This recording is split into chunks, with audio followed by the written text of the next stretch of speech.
Hi, everybody. Welcome to a very special Prog Report interview. We have the band IQ here. We have Mike Holmes and Peter Nicholls. How you guys doing? Doing good, thanks. Thanks for having us. Yeah. Hi, yeah, I'm fine. Well, great to have you guys both on. I don't think we've ever had you guys on the podcast before, which, we try to get everybody at some point that we can. You guys have now, you're hitting 40 years. It's been over 40 years that you've been a band. Is that right? 44 years. Amazing. Yeah, next year is the 45th anniversary, believe it or not. Wow. That's Yeah. amazing. I imagine this is a sort of a silly question to ask, but when you look back on it now, can you believe it's been that long and that you're still making music? Does it sometimes like blow your mind that it's been that long? Yeah, definitely it does. I mean, I think, had you said to me 30 years ago I'd still be doing this at my age now, I would have doubted it very much. But no, I mean, the band is in great shape. We're very happy with the new album, and it's a great piece of work. And I think for us at 44 years in to be doing a new album and a really strong new album, I think is a great place for us to be. I think I'm really enjoying being in IQ at the moment. It's a really good time for us. The band's very strong, very positive. It's all looking good. Yeah, absolutely. The new album, by the way, Dominion, comes out on March 28th. Your 13th studio album, if I have that correct. Mm. But it's interesting looking back on the career. I was trying to see if in those 40 years, if you guys took any long hiatuses or anything, but you really haven't. It's been pretty normal. Actually, this is your longest break between records release, I think, which is 6 years. Mike, how have you guys been able to just maintain it so long without saying, I need to try something else. I need 10 years off. I mean, it's what keeps you guys going and being together? Well, I think a lot of it is friendship. We're all old friends, and we have been for over 40 years, obviously.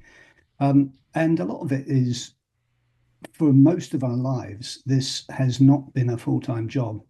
It's been like a great hobby to have. I mean, that's changing a bit now because quite a few of the band have now finally retired from their day jobs, so they can get a bit more involved band-wise. But yeah, I'd say it's always been a kind of nice extracurricular activity for us in our lives. Yeah. No, that's great. Actually, I didn't think about that, that now maybe you have more time to do to do some of this Yeah, well, stuff. you'd think so, wouldn't you? But yeah, I seem to be busier than ever. That's right. 6 years since the last album. I suppose that this has happened to a lot of bands that I talked to recently. That COVID was the reason for the long delays. Is that what happened to you guys as well? Yeah, yeah, we were victims of that, just like everybody was. There was a period, I guess it was a couple of years when we really couldn't do any live work, and obviously we had to kind of keep apart as everybody else did, and so that necessarily drove quite a wedge between us all, you know. But I think had that not happened, there would not have been a 6 year wait for this album. And I mean, don't quote me, but I'm going to stick my neck out and say I don't think it's going to be 5 or 6 years before the next album. Right. I think we have a good momentum right now. I think everybody's feeling very enthusiastic about the band, and I think there's a real energy. It feels to me kind of like a renaissance for IQ. You look at the amount of gigs that we're doing this year in support of the album, and it's the most that we've done in many years. And so I think all being well, I would estimate that the next album will be out within the next 5 years. Let's just put it that way. But I don't think there's going to be a long wait, as long a wait for the next one. I think we're all aware of the march of time, and we Right. want to make best use of the time while we have it. Yeah. You know what's also interesting? You were talking about a renaissance for the band, but really, there's landmark albums throughout the band's career that people sort of point to earlier. But really, even in the last 10, 15 years, people talk about albums like Road of Bones and Dark Matter and Frequency as even some of the band's best work. So it's really been a strong part for the band, really, I think throughout. But I mean, particularly, I think Road of Bones is always one that people talk about to me that when they mention the band. Do you hear that a lot about what albums people are liking when they comment to you? Yeah, yeah. It seems like everybody has their own favorite. And the nice thing is, it's not all one album. We don't have a fan favorite classic album, and then they kind of tolerate the rest. It's Right. good, but I think I think we do have a pretty good output, and I think that's because we do have quite a high quality control. I mean, that may be one of the reasons why sometimes it takes longer than other bands might to put out a new album. But I don't really like putting stuff out just because it's there. It has to be good. So actually, that's a good question. So what is the barometer for you, and how many ideas and songs or demos go through a process before you finally decide? I mean, this album is long, it's 5 tracks, but they're long tracks, and there's a lot there. Um, how long before you settled on that? Oh, Well, there was kind of an album's worth of material that was recorded at the same time, and that will appear at some point. But Hmm. you're right. I mean, there's a lot of stuff that doesn't make it through onto the final album. When we were starting to work on this one, we played a couple of tracks live as work in progress versions, just to give people a taster of how it was going. And neither of those tracks made it onto the album. So Mike's right. We do have a high threshold, I think, and I think one of the great things about over recording for an album is you get to choose. You don't have to go with everything that you've got. You can pick and choose and select what you think makes the best album. And so I think we've always had that high. We've always kind of placed those high demands on ourselves. I think for me, I've always said that the album's the most important thing, you know, and when we're not gigging anymore, the albums will still be there. And the new album is the thing that defines us. You're only as good as your latest album in that sense. If we put if we put a clunker out, then we've done ourselves a disservice. But you know, we always try really hard to make it a good, positive thing. We never want to kind of release anything substandard because it could just be detrimental to the band's reputation. You know.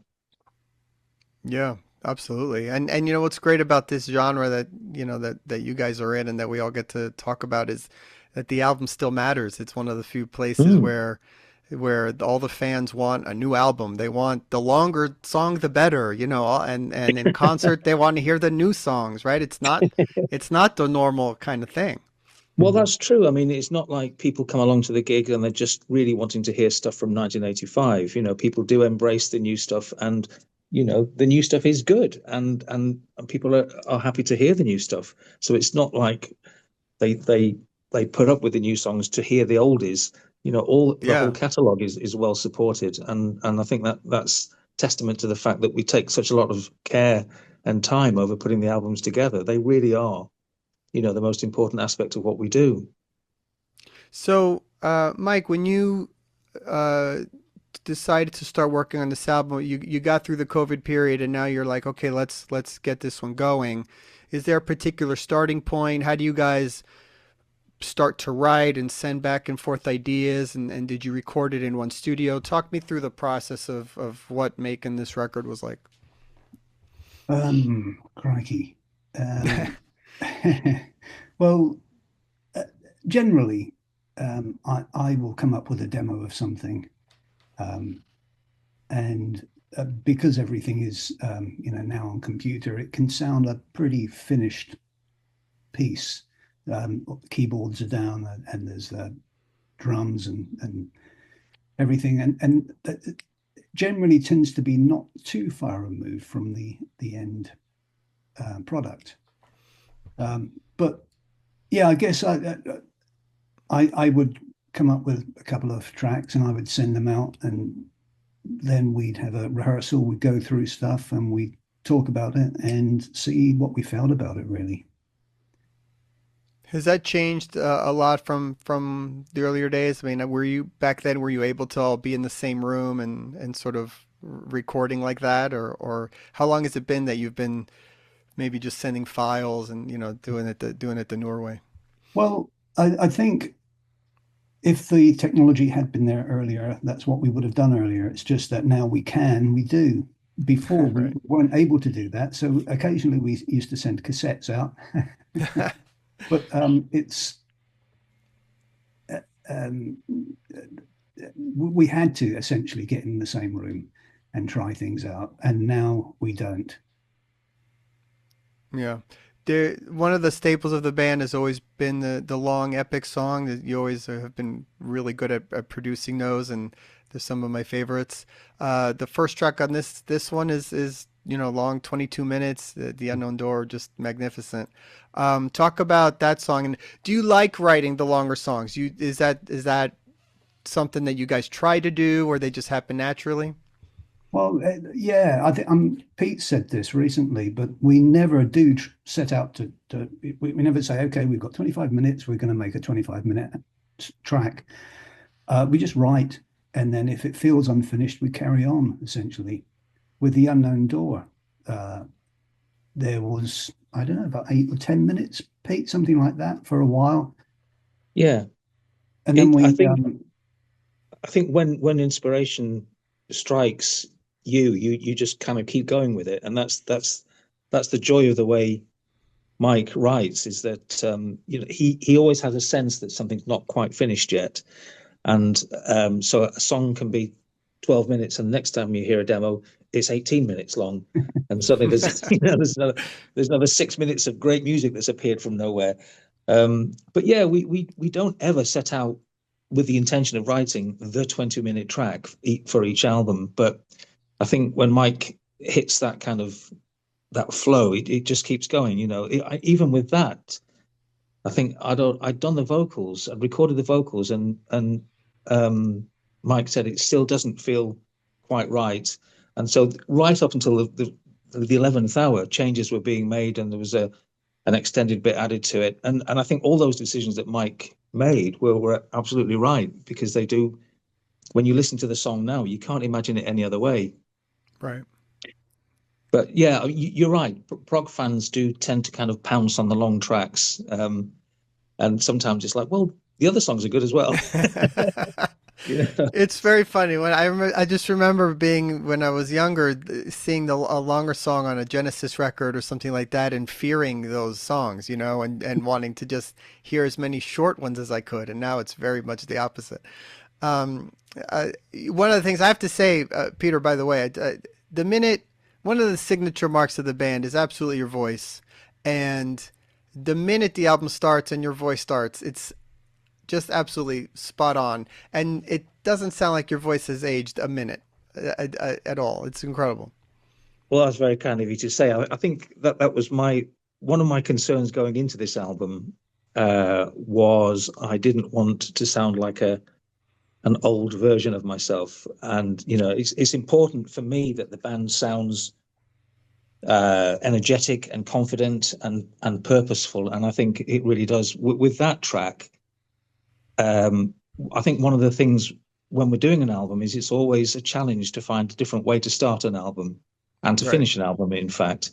And we've never started an album like that. I suppose Last Human Gateway kind of started with an isolated vocal a little bit, but you either go for the big full introduction of the band, here we are, we mean business, or Right. you go for a different approach. And you're right, with The Unknown Door, with it being such a solitary vocal, there's nowhere for me to hide, really. So the vocal has to be strong. You don't want to open the album with the voice sounding crap and people kind of losing Yeah. interest in the first 30 seconds. But yeah, I mean, it's a nice way to start an album. And I really like that track. This album, I can genuinely listen to all the way through for pleasure. Yeah. Previous albums, there are certain tracks where I think I would rather do the vocal again, but actually, I think the voice, thankfully, is kind of holding up okay, and I think I sound on this album like I've always kind of wanted to sound. So it's taken me 40 odd years, but I've you know kind of starting to get the hang of it a little now. Yeah, no, I absolutely. It sounds amazing, and it's cool because you put on something. Every new album you get from any new band, you don't know what you're going to be getting when you go in, and then this one was just like you put on and your voice starts singing, and immediately you're just like, oh yeah, okay, this is going to be fine. That's the feeling that I got right away, which was just really cool. There's a first lyric video single out at now, No Dominion, which is also just great, brilliant song. Any story behind that, the No Dominion title and calling the album Dominion? What's the story of that song, Mike, if you want to elaborate? I Um, guess this is I, more I, for Pete, really. Okay. I just, I think, I guess for me personally, when we were doing Resistance, it was a bit of a dark time for me, and it was not a particularly great time to get through. But with Dominion, I feel much more positive, and I feel I was just kind of looking for a way to think about the idea of the world that we each create for ourselves and how to create the best world for ourselves. And this kind of came from a few places. One of which is, like Mike said, I've stopped working now, so I have more time and more energy for the band. But there's one thing that Mike had said a couple of years back. I think it was a show that he'd seen, and there was a phrase, "The time is now." And I really thought about that a lot, and I really realized that I kind of set a lot of store by that. And I think, that general feeling of, maybe this is something that comes with age, but that feeling of making the best use of the time that we have, and making the best life for ourselves, and making the best world for ourselves. So I think the Dominion thing was, us creating our own kind of our own personal domain, not only for ourselves but for the people around us, the people that we love and care for. And that actually came from a Dylan Thomas poem, "And Death Shall Have No Dominion." And I just thought the word dominion had a real kind of gravitas to it. Yeah. And there's always that thing when you come up with a title and you think, right, who else has used this? You go onto Amazon, are there any albums called Dominion? And I'm sure there are. But what can you do? Whatever you do, someone else has done it first. Right. But I remember kind of mentioning to Mike, saying, "What do you think about Dominion?" And he kind of said, "Yeah, it sounds okay." And we kind of left it hanging. So to me, it's just the idea that the world that we live in, the world that we each individually live in, is of our own making, and that time and health are the most important commodities that we have, really. The And time is and do what is do it now. now.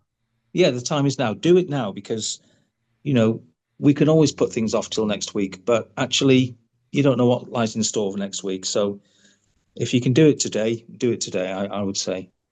Yeah. I want to ask you also about the last song of the album, which is also one of my favorites on it, Neverland. Mm. Talk about that one. What's the story behind that song and how that came together?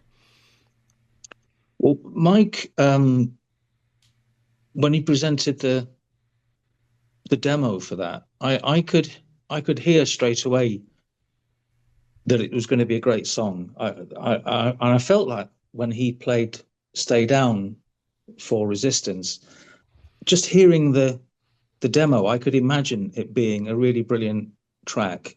And as soon as he played that track, I could hear it being a really solid piece of work, and possibly a great way to end the album. And I think for me, it's probably my favorite track on the album. I think it has a great spirit to it, and I think musically, it's it's a genius piece of work from Mike. I think most of the music on this album is kind of more. It feels more melodic. It feels more positive. It feels more direct in some ways. And the lyric for that was just, two people, and one of the people has passed away, and it's how the other person remembers that person who's gone, and you recollect somebody in, I don't know, it might be a song that you both liked, or somewhere that you both went to walk, or a sunset, or we all remember people in different ways. But that was kind of the basic feeling that I had behind the lyrics for that song. But I think it's a really brilliant track. I really do. Yeah, agreed. Mike, when you're trying to decide what songs to play live, are you coming up with the set list, or how are you pulling from 13 albums now of Mhm. material? Yeah, I guess I do come up with most set lists. I think putting a set list together for a live show is a bit like putting an album together. You have to be aware of certain things and it has to flow. You have to have a really strong start and an end, interesting bits in the middle, and a few surprises as well. And yeah, one thing that someone said about us recently was that we curate our back catalogue very well live, which is true. We're not one of the bands that goes out and plays the new album and then a few old tracks. We Right. uh, we like to kind of respect the whole catalogue and draw from every album we can. Yeah, it's got to be a challenge. Also, when you have, like, for example, on this album, if you want to play, The Unknown Door, that's 20 minutes right there. That's Mm. a chunk of the show, right? So you guys are going to be on Cruise to the Edge next month in April. But it's going to be my first time getting to see you guys. Going to be on the ship, so I'm really excited about that. Um, the last time you played in the States was, I think Pete, you said was about 7 years ago, and Yeah, it was 2018. We did the Railway. That was a festival. I don't remember the title of it, yeah, but yeah, that was Railway 2018, and we did Canada at the same time as well. So it's 7 years since we've been in your neck of the woods.